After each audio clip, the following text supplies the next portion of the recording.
dibagi sisa umur ghalib 60 tahun tidak mencapai 50%, jadi jauh dari separuhnya. Nah, dari kebutuhan primer, atau orang yang tidak punya pekerjaan layak atau punya pekerjaan namun hasilnya tidak mencapai 50% dari kebutuhan sehari-hari, itu fakir. Jadi status fakir ini lebih parah daripada miskin. Ini dalam pandangan Syafi'i. Selanjutnya miskin, maka kalau sekarang kita melihat di sekitar kita, ini sudah jarang sekali ada kelompok fakir. Ya. Kalau kita mencari kelompok fakir, ya mungkin masih ada, tapi jarang sekali mungkin. Selanjutnya yang kedua miskin, ini yang penting sekarang. Miskin yaitu orang yang punya pekerjaan, hasilnya tidak mencukupi kebutuhan primer, atau punya harta yang apabila dihitung untuk mencukupi kebutuhan pada sisa umur ghalib. Umur ghalib itu umur umumnya yaitu 60 tahun, hasilnya mencapai 50%, namun belum mencukupi kebutuhannya. Nah, jadi sudah ada 50% atau lebih, tapi belum mencukupi. Belum mencukupi. Ini juga termasuk miskin. Nah, contoh, orang berusia 30 tahun yang untuk mencapai umur ghalib berarti kurang 30 tahun, karena umur ghalibnya 60 tahun atau 63 tahun. Nah, padahal sudah berumur 30, berarti sisa dia hidup hanya tinggal 30 tahun. Ini pun kalau lancar, kalau tidak lancar ya tidak sampai 30. Nek ora kena ngencok loh ya. Nah, berarti 35-4 hari. 35-4 hari ini karena 1 tahun. Jadi 1 tahun dengan hitungan hijriah itu ada 354 hari kali 30. 30 tadi umurnya itu, umur yang sisa. Berarti sama dengan 10.800 hari.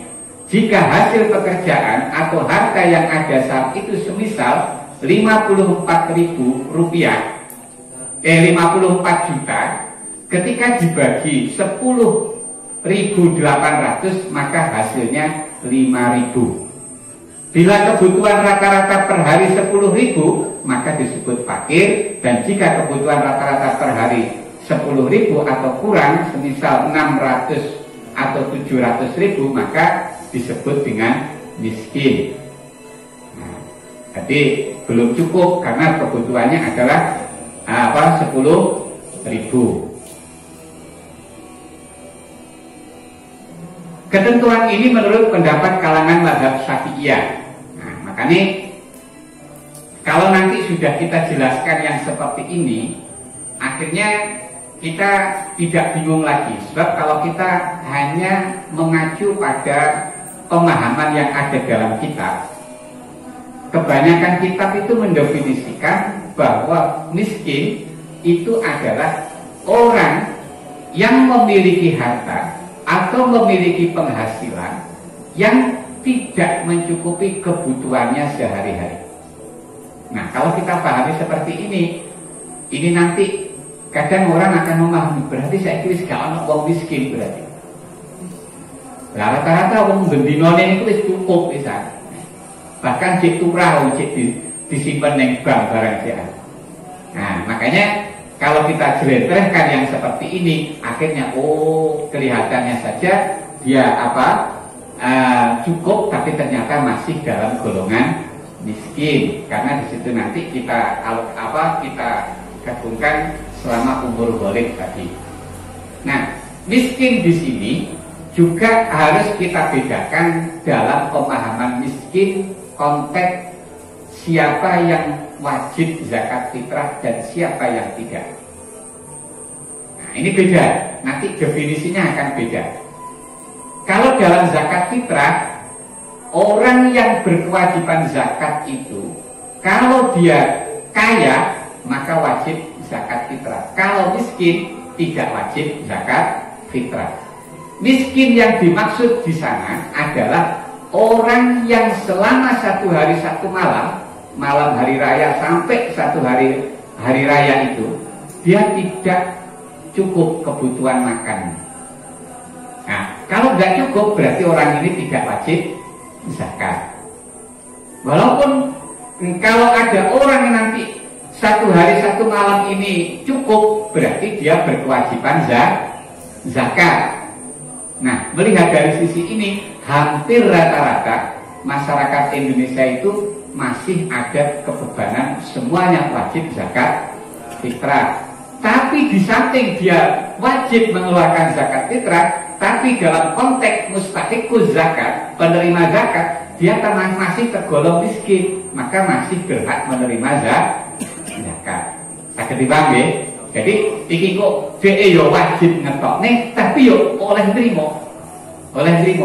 Mergo dari sisi menerima dia golongan miskin, dari sisi mengeluarkan zakat fitrah dia golongan orang kaya.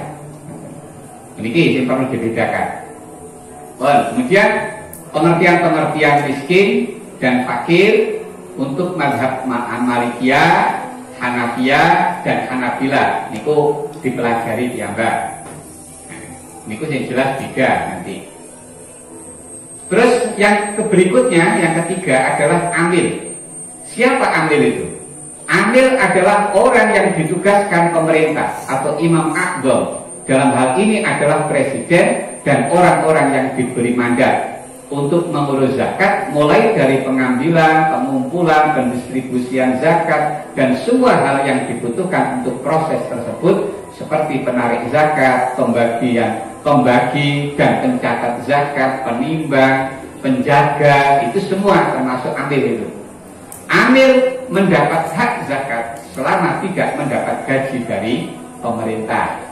Dan ini dalam undang-undangnya jelas, gajinya itu ya diambil dari zakat. Itu kalau Basnas itu seperti itu. Jadi tidak ada anggaran dari pemerintah, itu tidak ada. Jadi itu nanti ambilnya ya dari zakat itu. Catatan, panitia zakat yang tidak memenuhi syarat yang dimaksud di atas, sebagaimana panitia zakat yang diangkat organisasi tertentu, takmir masjid, musola, sekolah dan lain-lain, tidak dapat disebut amil syar'an. Niki sing kula kupas di awal tadi.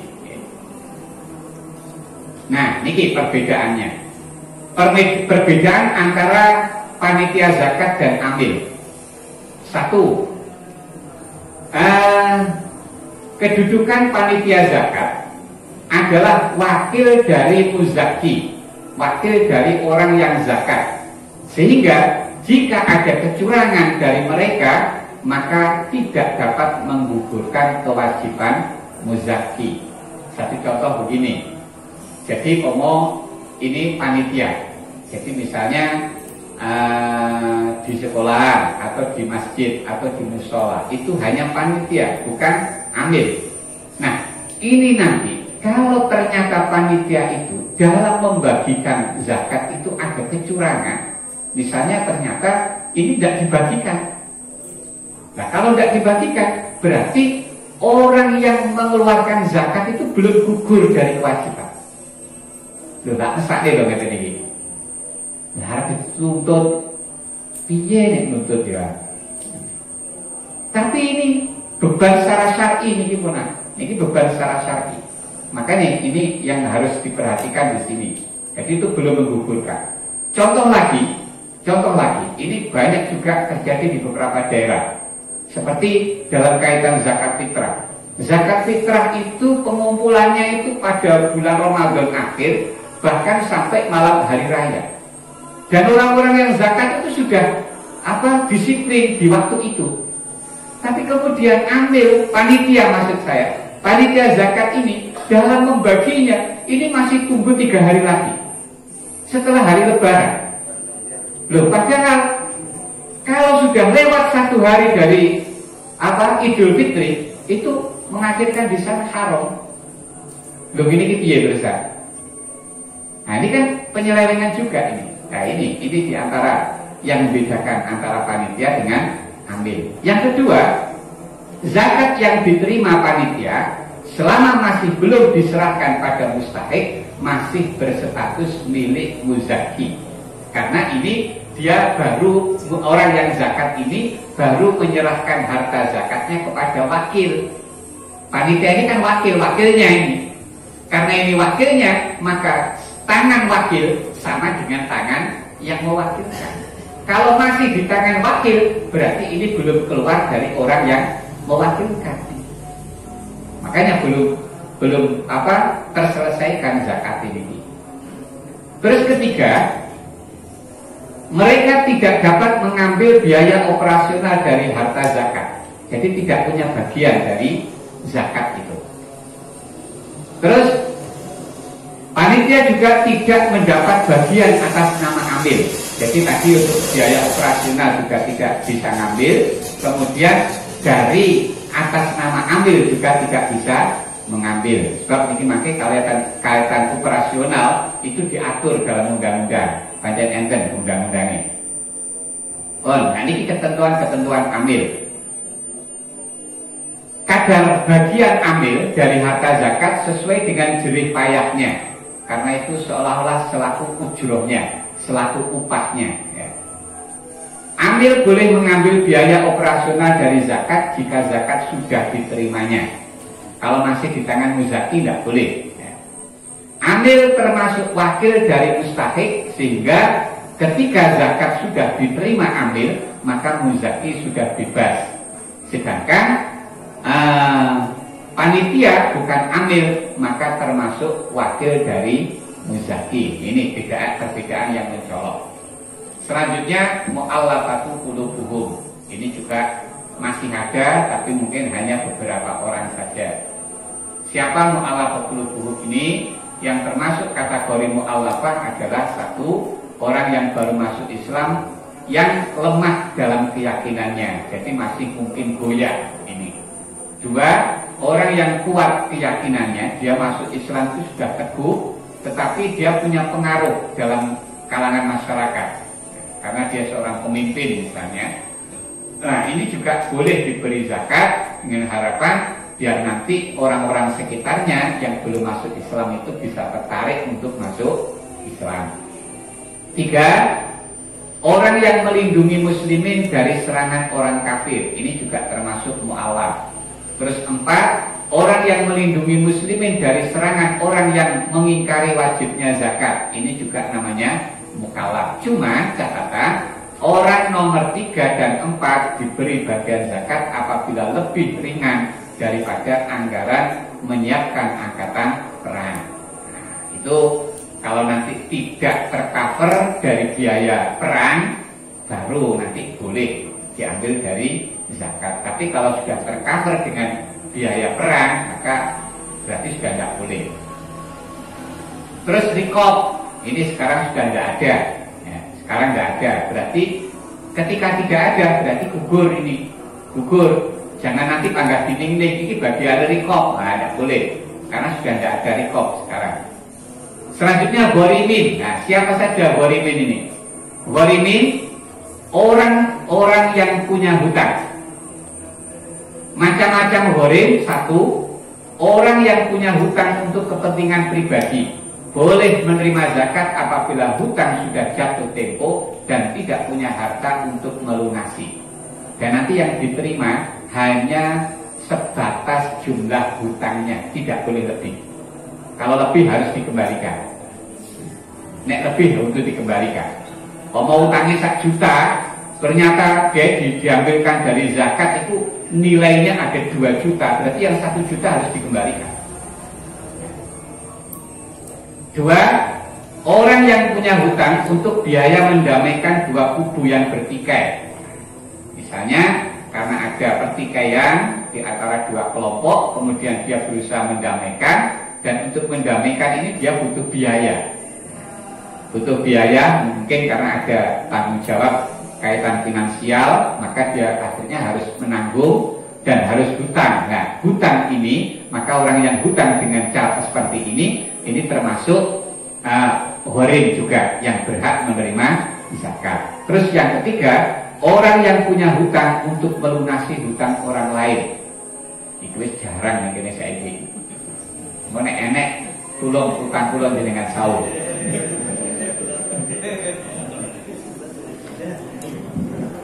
Sekarang sabilillah. Nah, ini sabilillah ini banyak polemik dalam masalah sabilillah ini. Menurut Imam 4 madhab, sabilillah adalah orang yang berperang melawan orang-orang kafir. Jadi kalau begitu sabilillah itu definisinya hanya orang-orang yang berperang untuk melawan orang kafir. Itu definisi sepakat 4 madhab. Ya. Terus menurut Hanafiyah, orang yang perang dapat menerima zakat syaratnya harus fakir. Nah, ini yang membedakan dengan Syafi'iyah. Kalau Syafi'iyah walaupun orangnya kaya tetap bisa berhak menerima zakat. Nah, ini makanya berbeda dengan Syafi'iyah dan Hanabilah yang tidak mensyaratkannya. Menurut Syekh Muhammad bahwa orang yang menunaikan haji dalam keadaan fakir termasuk sabilillah. Nah, ini kemudian polemiknya di sini. Sabilillah ini ada juga yang mendefinisikan adalah sabilil khair. Sabilil khair ini sepanjang waktu yang kita lihat ini hanya penukilan dari Imam Al-Qaffal. Jadi Imam Al-Qaffal itu bukan berpendapat sendiri, tapi beliau menukil penafsiran dari sabilillah. Dan siapa yang dinukil, omongan siapa yang dinukil, di situ tidak jelas. Tidak jelas. Makanya banyak yang berkomentar penukilan Imam Qaffal ini dianggap sangat lemah. Tapi ini sudah kadung rame, sudah merambah kemana-mana, kadung memasyarakat. Mulanya akhirnya masih banyak orang yang memahami sabilillah adalah sabilil khair, melalui kiai, guru-guru, madrasah, pondok itu akhirnya termasuk berhak menerima zakat mergo sabilil khair. Tapi konteks yang benar, yang kuat itu bukan termasuk sabilillah. Selanjutnya Ibnu Sabil. Ibnu Sabil ini masih dimungkinkan ada, walaupun mungkin di beberapa daerah itu sudah jarang ya. Ibnu Sabil adalah orang yang melakukan perjalanan dari daerah pembagian zakat atau melewati daerah tersebut dengan syarat bukan perjalanan maksiat dan tidak memiliki biaya yang cukup untuk sampai ke tempat tujuan.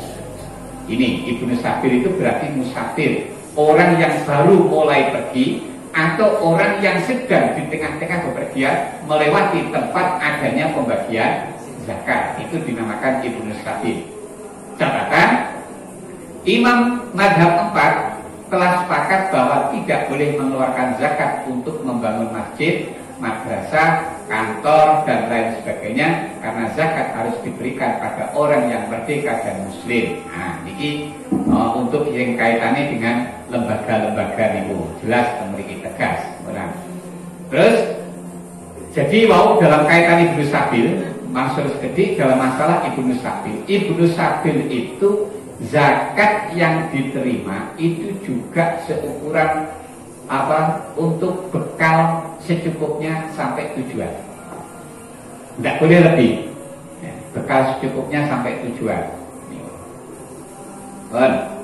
Sekarang syarat wajib zakat secara umum ada 5. Islam merdeka, memiliki dengan sempurna, mencapai 1 nisab, mencapai 1 tahun. Ini kumpul dibahas di depan. Keterangan persyaratan harus mencapai 1 tahun, tidak berlaku untuk barang tambang. Jadi yang 1 tahun itu bukan semua harta zakawi, mal zakawi, tapi mal zakawi tertentu. Makanya untuk tambang, rikas itu tidak disyaratkan harus 1 tahun. Begitu dia menemukan atau begitu dia menambang, hasil dari menambang itu langsung dikeluarkan zakatnya. Akan tetapi ketika mencapai 1 nisab maka wajib dikeluarkan zakatnya seketika, yaitu 2,5% untuk barang tambang dan 20% untuk harta rikas. Dan jika tidak berlaku dan juga tidak berlaku untuk zuruk yang pada saat panen sudah mencapai 1 nisab. Artinya ngeten, zuruk itu sebetulnya asalnya 1 tahun juga, 1 tahun ada batasannya itu. Tetapi cara mengeluarkan zakatnya adalah kita melihat setiap 1 kali panen ini sudah nisab belum. Kalau sudah nisab berarti saat itu dia sudah mengeluarkan zakat. Jadi tidak nunggu harus 1 tahun. Kecuali kalau misalnya panen ternyata dihitung hasil panen ini belum ada 1 nisab. Kemudian tanam lagi, panen lagi, masih di tahun yang sama. Ini tahunnya pakai standar tahun Hijriah, masih di tahun yang sama. Ternyata setelah panen yang kedua ini, kalau digabung dengan panen pertama, ini ada nisab. Berarti nanti kita gabung total panen yang pertama dengan panen yang kedua, kita gabung semua, kemudian kita keluarkan zakatnya. Wajib itu, karena masih dalam satu tahun. Ini pun kalau panenannya sama. Kalau pari, yo parine. Nah, nek kok panen pertama pari, panen kedua gabung, yo ora. Tidak boleh sakit dikumpulne niki mangke. Itu harus satu macam. Oh. Terus zakat fitrah. Kedawan boten niku. Zakat fitrah adalah sekumpulan makanan, sekumpulan makanan pokok dengan ukuran satu sok. Menetapkan sesuatu menjadi zakat fitrah menurut syarat bergantung pada 4 hal. 1, niat. Yang kedua adalah kadar yang dikeluarkan. 3, muaddi. Muaddi ini orang yang membayar zakat. Terus 4 ada muadda anhu. Muadda anhu ini orang yang dikeluarkan zakatnya atau yang dizakati. Satu contoh anaknya. Anaknya yang belum balik, yang masih jadi tanggungan nafkah. Maka itu nanti anak ini harus kita zakati juga. Maka anak itu namanya muadda anhu. Terus ini referensinya dari Nahiyatul Zain. Dalam masalah ini referensi dalam Nahiyatul Zain. 1, niat. Niat adalah menyengaja suatu pekerjaan bersamaan dengan melakukannya. Seumpama dengan berwudu, niatnya bersamaan dengan awal membasuh wajah. Berbicara tentang niat tentu akan membahas 1, hakikatnya niat, hukum, tempat, waktu, cara atau kaifiyah, syarat-syarat dan tujuannya. Ini ketentuan secara umum dalam niat. Dalam niat. Pun kita langsung mawon niat dalam zakat fitrah itu kapan? Kapan niatnya dalam zakat fitrah? Niatnya itu pada saat panjenengan ngening-ngening niku napa jenenge? Naker harus didewekne. Niku pada saat ifros. Nah, itu sudah bisa diniati. Atau pada saat membagi. Berarti misalnya membagi niki kita ketika menyerahkan pada mustahiquz zakat. Nah, kita baru niat. Jadi bareng dengan menyerahkan ini kita niat zakat. Boleh. Atau sebelum itu berarti waktu ifros ini. Ke panitia, kita menyerahkan ke panitia atau ke amil. Pada saat penyerahan ini kita niat zakat. Maka ini diingat, ya, maka disosialisasikan ke masyarakat supaya sebelum diserahkan ke masjid, sebelum dimusrahkan ke musola, supaya masing-masing dizakati. Terus ini untuk biar lebih tertib. Nanti zakatnya dibungkus sendiri-sendiri. Artinya apa? Misalnya 2 kilo pitung on dhewe iki zakat iki, 2 kilo pitung on iki zakat iki, 2 kilo pitung on zakat iki. Jadi aja digabung mergo sak omah enek wong 5, langsung didadekne siji, 2 kilo pitung on ping 5 dadi siji. Nah, niki pun ngoten. Jadi penak didewek-dewek ning ngoten. Itu hanya teknis mawon niku. Selanjutnya itu permasalahan niat-niatnya itu saya rasa cukup. Terus sekarang kadar yang dikeluarkan dalam zakat fitrah. Ini waktu niatnya zakat fitrah enten niku. Terus kadar yang dikeluarkan, ukuran zakat fitrah adalah 1 sok nabi. Nah, jadi zakat fitrah niku awalnya pakai takaran juga, pakai sok, itu takaran. Tapi sok ini tidak sembarang sok, karena sok-sok yang berikut-berikutnya itu sudah tidak sama dengan sok pada masa Rasulullah. Yang jadi standar dalam syar'i ini adalah sok pada masa Rasulullah itu. Nah, kemudian setelah diriset oleh para ulama, 1 sok sama dengan 4 mud. 4 mud ini berarti timbangan, pakai timbangan. Ini 4 mud. Apabila tidak menemukan sok Nabi, maka wajib mengeluarkan zakat dengan ukuran yang yakin tidak kurang dari 1 sok. Nah, makanya sebab ini harus pasti, ya, harus pasti. Makanya nanti kalau kita mau nakar pakai takarannya model takarannya Rasulullah, tidak ada, tidak punya, maka nanti ya pakai sok yang kira-kira nanti nilainya tidak kurang dari 1 sok pada masa Rasulullah. Nah, kemudian secara mudahnya saja di Indonesia ini pakai pendekatan ukuran 1 sok ketika dibawa ke satuan kilogram terjadi perbedaan ulama. Nah, dalam rangka berhati-hati ikhtiar maka dipilih pendapat yang menentukan ukuran yang paling tinggi, yaitu versi kitab Fathul Qadir sebagai berikut. Ini menengah sebenarnya, bukan yang tertinggi, tapi ini yang menengah. Ada juga di bawahnya ini yang tinggi. Jadi 1 sok beras putih itu sama dengan 2.719,19 gram atau 2,7 on. 2,7 on. 1 mud beras itu sama dengan 6,7 on atau 6,8 on. Sebab karena kita ikhtiar jangan sampai kurang, maka kita bulatkan ke atas. Nah, kita bulatkan ke atas. Nah, makanya di sini dengan prinsip al-ahwat al-ikhtiar dan demi mencapai kepastian tidak kurang, maka ukuran zakat yang dikeluarkan adalah 2,80 kg. Karena di situ 2,7 itu masih ada koma-komanya. Nah, ini nanti jangan-jangan kita masih kurang, maka dibulatkan. Nah, ini nek bulat ini udah ini malih 2 kilo 80 kilogram. Nah, 2 kilo 80 on. 80 on, nggih. 2 kilo 80 on niku sebaiknya ngoten nek kita keluarkan segitu. Nek biasane yang sepah kula dhewe niku biasanya kita bulataken langsung 3 kilo. Kita bulatnya 3 kilo. Nah, nek mau turah niku mangke sisane sedekah niku. Ukuran zakat fitrah dalam volume. Nah, ini sekarang kalau ini cara kita membuat sok ini versi Syafi'i.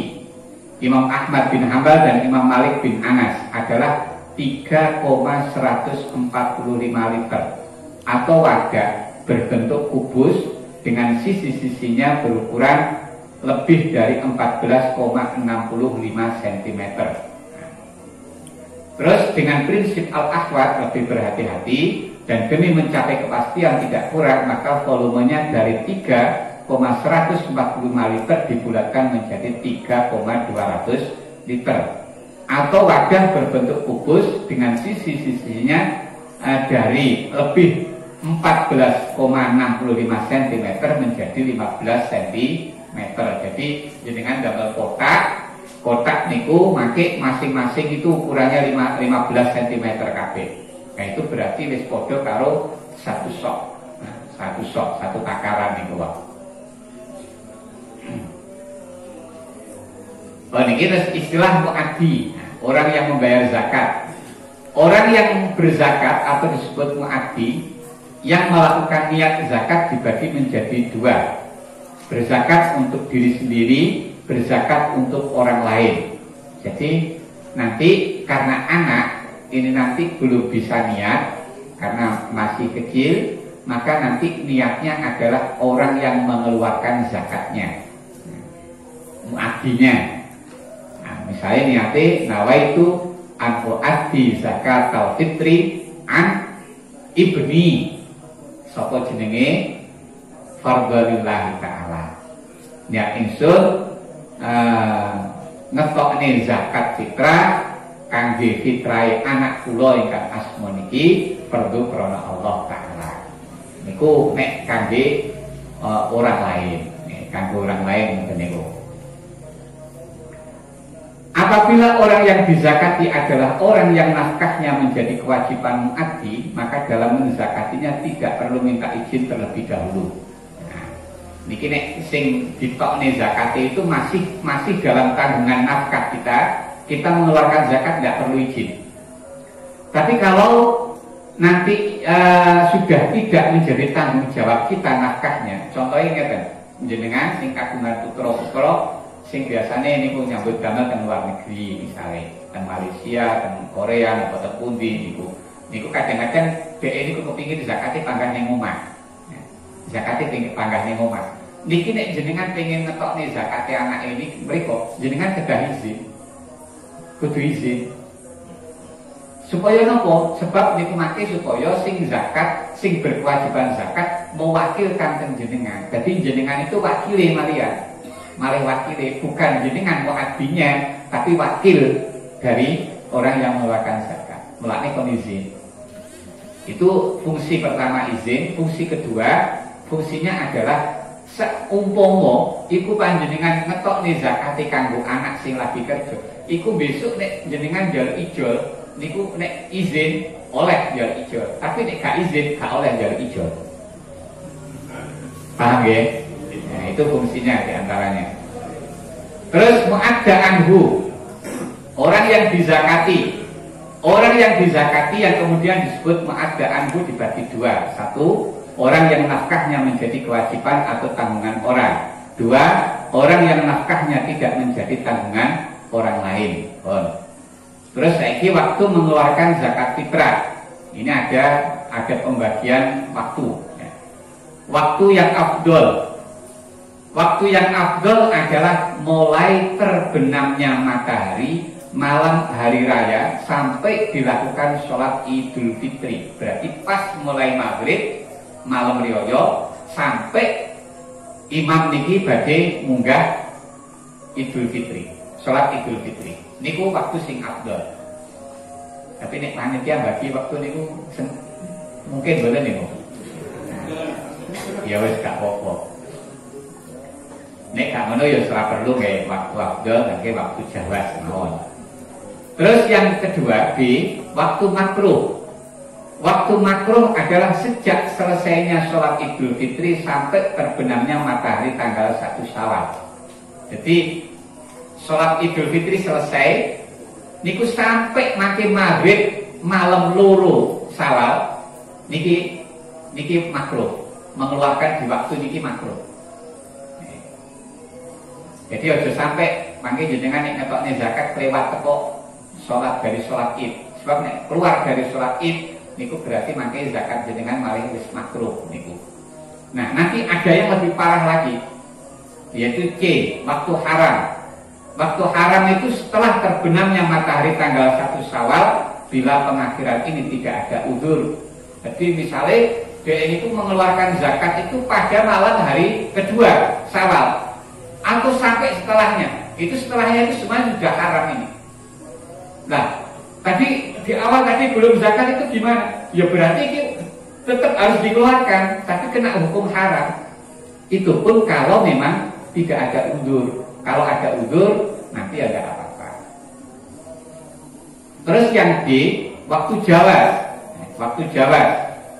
Nah, waktu jawaz itu mulai awal Ramadan. Itu berarti nanti takjil. Dan ini disebut dengan takjil zakat. Jadi mulai awal Ramadan niku makanya dibagi pada saat niku pun kenging niku menang. Cuma nanti ngeten nek wonge urung sampai riyaya mati, berarti niku mangke akhirnya mestine kudu balik niku. Mergo ra sido zakat, ora sido wajib kok zakate.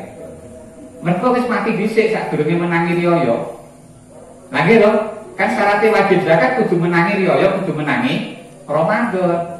Dan ini dereng menangi riyaya, jek menangi Ramadan tok. Dia wis kadung ngetokne zakat. Dan ini makanya berarti wis gak duduk wajib nih. Nah, tapi umpama niku sing terjadi jenengan, yo jenengan sedekah ngoten mawon. Walaupun gak wajib zakat. Catatan, apabila setelah sholat Idul Fitri belum mengeluarkan zakat fitrah, maka tetap wajib mengeluarkan zakat fitrah. Ada kesalahan pemahaman pada sebagian orang jika setelah sholat Idul Fitri apa yang dikeluarkan menjadi sedekah bukan zakat. Sekali lagi, ini kesalahpahaman, itu tetap zakat.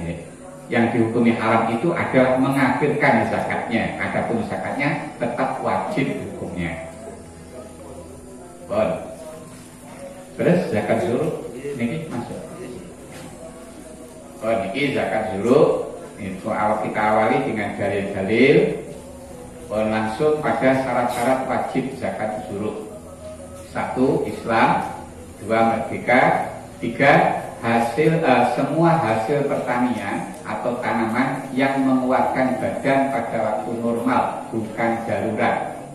Jadi itu jenis hasil pertanian ini tertentu, yaitu hanya hasil pertanian yang memang dimakan untuk kekuatan tubuh di kondisi normal. Berarti nek temriki, makanya nek terjemah temriki, ojo diperjemah hanya makanan pokok. Kalau diterjemah hanya makanan pokok, nanti bisa keliru. Bisa keliru. Nah, misalnya nopo, ngomong ngeten, enek di satu daerah makanan pokok niku temriko telo. Telo misalnya, makanan pokok. Nah, apa telo itu ya harus wajib zakat? Boten kan. Makanya jangan diterjemah letter-let makanan pokok, tapi ya penambahan ini. Terus 4, bisa disimpan. Bisa disimpan ini ada yang menjadi sebagian yang itu jadi koyit, ada sebagian yang bukan. Ya.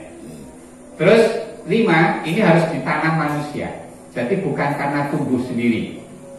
Kalau tumbuh sendiri itu nanti tidak wajib zakat. Harus ditanam. Jadi jenengan misalnya di sawah jenengan jarne tibakno pari sing biyen rontok-rontok itu tukul kabeh akhirnya dadi pari. Nah, itu berarti gak wajib zakat. Mergo ora ditandur. Tukul karepe dhewe niku. Terus seperti gandum, padi dan lain-lain mencapai 1 nisab. Nisabnya itu 300 sok. Asalnya 5 wasak, jadi awalnya pakai takaran, jadi 5 wasak. 5 wasak ini kalau dikonversi dalam timbangan, dalam takaran yang lebih kecil adalah 300 sok, 300 sok. Dan ukuran segini 5 wasak atau 300 sok ini ketika bahan makan hasil pertanian ini sudah bersih dan siap konsumsi. Berarti coro pari wis bentuk beras, pun bentuk beras itu baru 5 wasak atau 300 sok. Nek isik rupa gabah itu nanti bisa lebih dari 5 wasak, bisa 7 wasak, bisa 15 wasak, bisa 10 wasak. Karena yang terpenting kalau bentuk padi itu nanti kalau sudah dikupas kulitnya itu berasnya itu mencapai 300 wasak 5 wasak apa enggak? Kalau mencapai 5 wasak berarti ya segitu itu ukuran wasaknya dalam bentuk gabah. Terus yang 7, dimiliki secara sempurna atau penuh, artinya bukan seperti hartanya hamba mukatab. Terus 8, pemiliknya tertentu, artinya bukan sesuatu yang tidak ada ketentuan pemilik seperti hasil pertanian yang diwakafkan pada umum atau jihad ammah, misalnya fuqara dan masakin. Utawa misalnya cara temriki misalnya misalnya wong enek tapi juga temriki enten nomor dereng. Jadi misalnya kelompok tani niki untuk berusaha membiayai kegiatan kelompok tani niki akhirnya punya tanah sendiri. Punya tanah ini tidak bertuan. Jadi duduk kayak fulan tidak. Tapi ini punya kelompok tani. Nah, berarti kan nggak ada pemilik yang tertentu kan ini. Nah, ini nanti berarti hasil panen tidak wajib dizakati. Nek temriki pun ada model ini. Dereng ya. Sebab kapan niku kula wet nate ditangleti niku koyo enten ngoten di daerah sebagian daerah. Terus haul atau 1 tahun tidak diberlakukan pada zuluk, artinya sekali panen sudah mencapai 1 nisab wajib mengeluarkan zakatnya. Niki wau ketentuannya kados sing kula terangne wau. Nah, makanya Apabila dalam satu kali panen belum mencapai 1 nisab, maka harus dikumpulkan atau dijumlahkan dengan panen berikutnya dalam waktu 12 bulan Hijriah. Apabila jumlahnya mencapai 1 nisab, maka wajib mengeluarkan zakat dari jumlah keseluruhan tersebut. Semua varian dari satu jenis tanaman harus dikumpulkan untuk mencapai 1 nisab. Pari yo pari tok. Walaupun kok jenisnya pun beda, sijine pari apa, sijine pari apa niku walaupun beda tetap jenenge pari. Sing rapodo niku misale sijine pari, sijine jagung niku rapodo. Niku ora dikumpulne nek niku. Terus daftar nisab. Nah, terus malih niki, yang berkewajiban zakat siapa? Yang berkewajiban zakat itu yang memiliki hasil panen. Yang memiliki hasil panen siapa? Yang punya benihnya. Yang punya benihnya. Nah, itu prinsipnya itu pokoknya. Makanya nanti mode kalau misalnya dia nyewa tanah, nyewa sawah, kemudian dia menanam. Nah ini yang mengeluarkan zakat bukan yang milik tanah, tapi yang mengeluarkan zakat ya yang menanam itu, yang nyewa itu. Mau itu biji-bijinya dikelola sendiri, panennya juga dimiliki sendiri, tidak diberikan kepada pemilik tanah. Makanya itu nanti yang wajib mengeluarkan zakat. Nisabnya sekarang untuk gabah, nisabnya langsung kita dalam konversi kilogramnya ada 1.323,132 kilogram, 1 kintal, okay. 1 ton ini. Iya, itu petani ora ngerti timbangan. 1 ton nggih, 1 ton. Oh nggih, leres ya. Terus padi gagang. Padi gagang ini nanti agak banyak lagi karena nanti masih ada gagangnya itu. Itu berarti 1 ton 6 kintal 31,516 kilogram. Terus yang ketiga beras. Nah, ini mestinya aslinya di sini aslinya. Yang 5 wasak atau 600 sok tadi ini beras ini. Nisabnya adalah 815,758 kilogram. Terus gandum niki sanes jagung loh niki nggih. Niki tanaman gandum. Nah, gandumnya wong Arab. Ini gak enek gandum. Nisabnya 558,654 kg. Terus kacang tunggak nisabnya 756,697 kg. Kacang hijau nisabnya 780,036 kg. Terus jagung kuning 720 kg, jagung putih 714 kg. Nah, ukuran mud, sok dan wasak dalam kitab Fathul Qadir, 1 mud menurut Imam Salasah adalah 9,22 cm. Ini panjang kali lebar kali tinggi, sama dengan 0,766 liter. 1 sok menurut Imam Salasah adalah 14,65 cm. Yaitu panjang kali lebar kali tinggi, sama dengan 3,145 liter. Nah, terus 1 wasak menurut Imam Salasah adalah 57,32 cm, panjang kali lebar kali tinggi, sama dengan 188,712 liter. Mengacu dari ukuran di atas, 1 nisabnya zuluk sama dengan 188,712 kali 5, sama dengan 943,56 liter. Niki wangel malah ngitung nganggo liter ya, kadung kulino kilogram ini.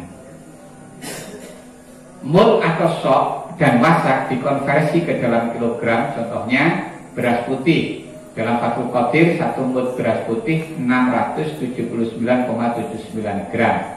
1 sok sama dengan 4 mud, berarti sama dengan 679,79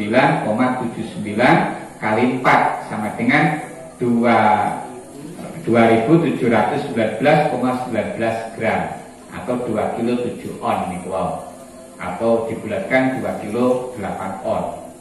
Bila 5 wasak berarti 300 sok, maka 5 wasak beras putih 2719,19 kali 300 sama dengan 815,758 gram atau 815,76 kilogram.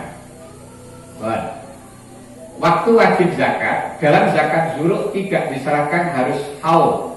Namun apabila pada waktu panen tidak ada satu nisab, maka panenan dalam hitungan 12 bulan Hijriah harus dikumpulkan dan wajib dizakati apabila jumlahnya semuanya mencapai satu nisab.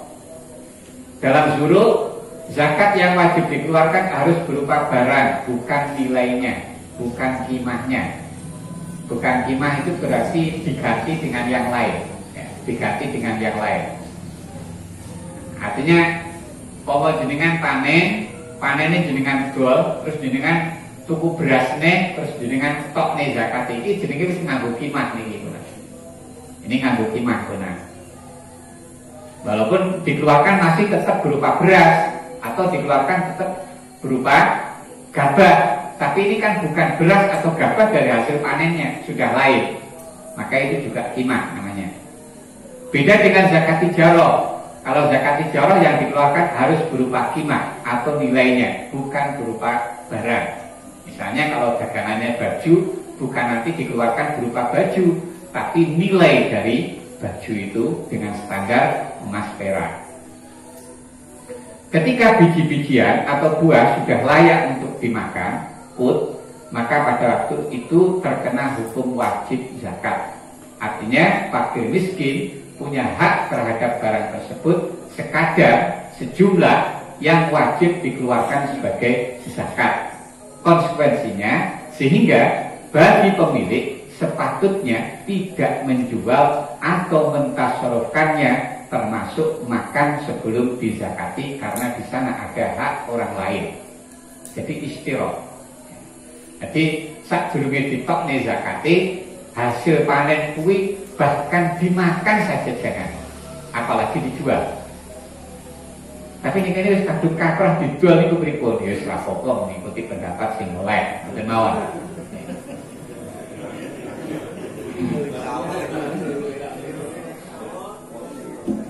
Mengeluarkan zakat zuruk harus setelah dibersihkan dari kulit dan jerami atau sudah dikeringkan untuk barang-barang yang memang harus dikeringkan seperti kurma dan anggur. Jadi ukuran-ukuran itu sedaya itu ukuran kering, ya. Ukuran kering, bukan ukuran basah.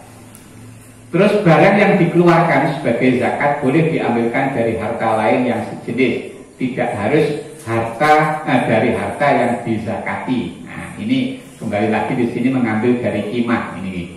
Karena prinsip dalam zakat adalah muasah, kasih sayang, dibangun atas dasar arifku, dan juga untuk memberikan kelonggaran kepada pemilik harta. Jadi ini sejatosnya ini termasuk bagian daripada mengeluarkan kimah, tetapi ini ada toleransi, ditolerir ini. Mulane wau termasuk sing didol barang niku ngoten, niku mangke ya panggah ngetokne zakat, tapi jenengan nek badhe ngedol niku jenengan kudu ngerti jumlahe pinten. Jumlah bersih utuh nggih, jumlah utuhe, jumlah utuh. Aja dikurangi karo bawon. Aja dikurangi karo biaya operasional. Aja dikurangi karo biaya apa niku? Apa jenenge? Apa jenenge? Biaya napa nih? Guys, biaya seperti niku lah. Wis pokoke biaya-biaya niku. Jadi murni hasil panen niku wis hasil panen iki langsung totale kabeh piro. Nah, nanti berarti kadar zakat yang dibutuhkan, yang dikeluarkan harus senilai total panen ini tanpa ada pengurangan-pengurangan. Nah, ini kadang-kadang yang sing memahami apa dipotong karo apa jenenge bawon, dipotong karo. Nah, ini bener-bener gitu.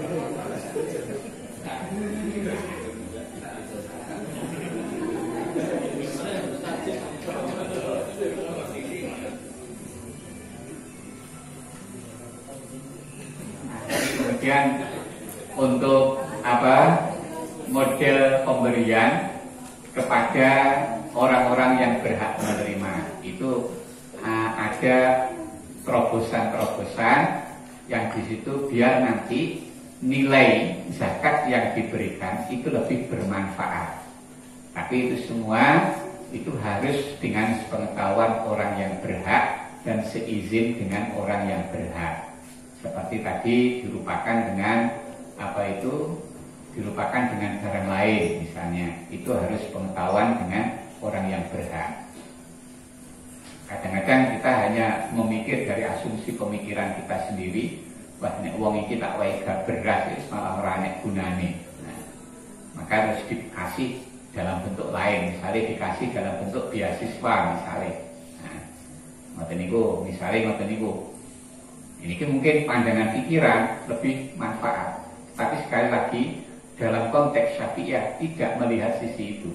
Karena pandangannya bukan sisi sosialnya. Memang ada dua nilai dalam zakat, yaitu nilai ibadah dan nilai sosial.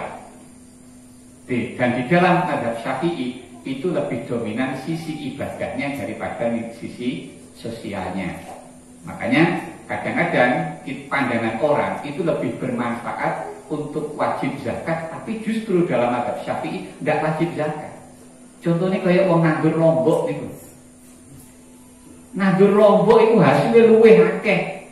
Enak-enak nandur lombok malah panen orang ngetokne zakat. Sing pari wis diserang tikus malah jadi kon wajib zakat. Ini kalau kita nilai dari konteks sosial, itu kan gak imbang. Mestinya sing lombok mah sing zakat, sing pari gak usah. Mestinya kan mau. Tapi boten. Karena dalam mazhab Syafi'i tetap mengacu dari sisi ibadah. Makanya karena nasnya seperti itu, maka tidak keluar dari nas. Makanya yang boleh mazhab Hanafi akan beda. Oh niki terus jumlah zakat niku kadarnya itu 10% untuk yang nanti pengairannya, model pengairannya itu disirami dengan air hujan, sungai, danau dan lain-lain. Nah berarti caranya begini.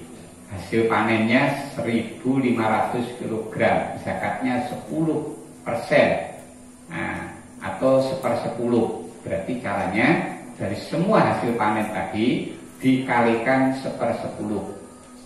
Seperti contoh di sini 1.500 kg kali 1/10 berarti 150. Berarti zakat yang dikeluarkan adalah 150. Berarti nek wonten jenengan namung ngeten tok.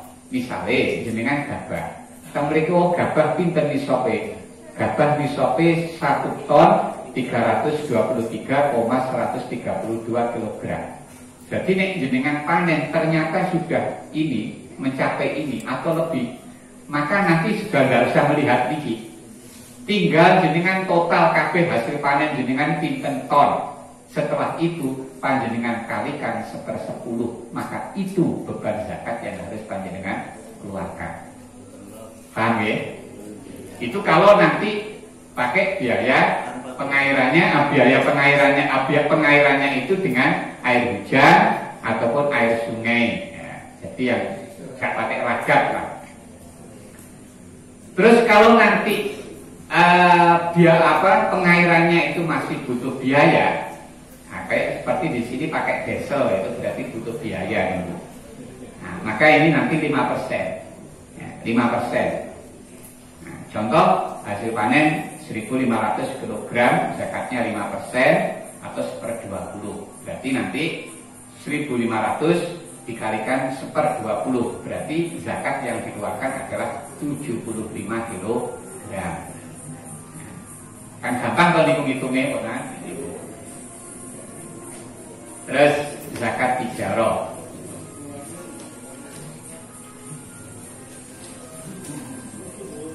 Ini sampai pada emas perak nih wau. Niki langsung nih mawon. Yang masuk dalam penghitungan. Ini khusus bagi pedagang. Jadi satu barang dagangan. Jadi nanti yang akan kita hitung untuk kita kalkulasi ada nisab atau tidak. Yang kita hitung ini dagangan yang belum terjual. dagangan yang belum terjual dalam 1 tahun. Dan ini nanti kita menghitungnya di akhir tahun. Di akhir tahun. Jadi misalnya dulu mulai bulan Syawal, berarti akhir tahun berarti bulan akhir Ramadan ya. Akhir Ramadan, berarti itu mulai dihitung. Berarti di akhir Ramadan barang dagangan yang masih ada di toko itu ada apa saja. Itu tidak peduli jenisnya macam-macam, nggak peduli. Pokoknya semua barang dagangan ini kita kalkulasi. Nilainya ada berapa? Nilainya ada berapa? Yang nanti kita pakai standar standar harganya adalah keterangan temliki pakai standar harga borongan. Sing kontan, borongan sing kontan. Itu yang dipakai standar harganya. Itu yang kita jadikan untuk mengkalkulasi. Nah, setelah ketemu niki mangke barang dagangan ada berapa rupiah. Nek sampun ketemu total semuanya sekian rupiah, baru panjenengan coba mencari. Nek saya kan lebih gampang, browsing neng Google saged. Jadi emas murni 77,50 gram itu harganya berapa? Berapa rupiah? Nah, kalau nanti ternyata total semua kalkulasi harga dagangan itu hasil rupiahnya sudah kita ketemukan dan ini ternyata senilai dengan 77,50 gram emas tadi, berarti itu sudah nisab, berarti wajib zakat. Wajibnya zakatnya berapa? 2,5%. 2,5%. Terus untuk laba bagaimana? Misalnya kan di selama 1 tahun ini kan sudah ada yang laku juga kan? Sudah ada yang laku. Maka yang sudah laku, yang sudah kembali menjadi rupiah lagi, ini nanti kita pilah. Kita pilah yang sudah menjadi rupiah. Yang sudah kita sisihkan, misalnya kita lebok di bank, berarti kan sudah kita jadikan aset. Yang artinya ini bukan tidak lagi kita persiapkan untuk pula aneh. Tidak kita gunakan untuk persiapan pula aneh. Nah, itu yang sudah tersimpan di bank untuk aset kita, atau yang sudah kita belikan untuk kebutuhan-kebutuhan, misalnya perabot rumah tangga, kebutuhan-kebutuhan rumah sudah kita belikan, atau bahkan mungkin sudah kita belikan mobil dan lain sebagainya, kita belikan rumah, itu tidak usah dihitung. Itu tidak usah dihitung. Yang dihitung itu hasil penjualan tadi yang sekiranya masih kita persiapkan untuk pula aneh. Itu digabung dengan tadi nominal barang dagangan yang masih tersisa.